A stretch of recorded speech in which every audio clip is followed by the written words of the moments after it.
بسم الله الرحمن الرحيم. احنا اليوم وفد جينا من المناطق المحتلة ومن الجزائر. حضرنا للندوة حق الشعوب في المقاومة مثال الشعب الصحراوي. تخطينا في مطار الدار البيضاء اللي تعرضنا للمضايقات من التفتيش ومن توقيف الأخت ليلى الليلي. جينا هون للعيون المحتلة. تم توقيف مجموعة أيضا متعرضة للتفتيش والتعنيف الجسدي والنفسي. حالتي تم التقاطي بين المجموعة واقتضاء غرفة منعزلة.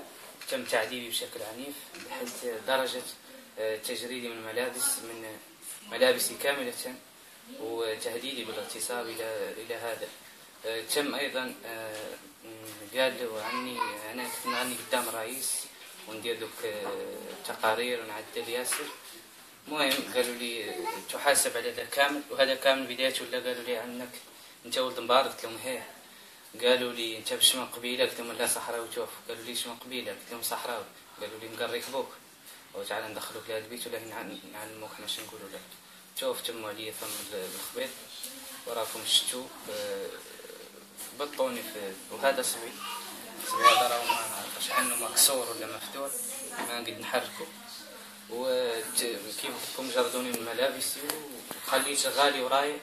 ما عرفت الغالي شعدلوا لي الى حد الساعه راهم مازال قاعدين في المطار، يا كانوا بطوه ولا ما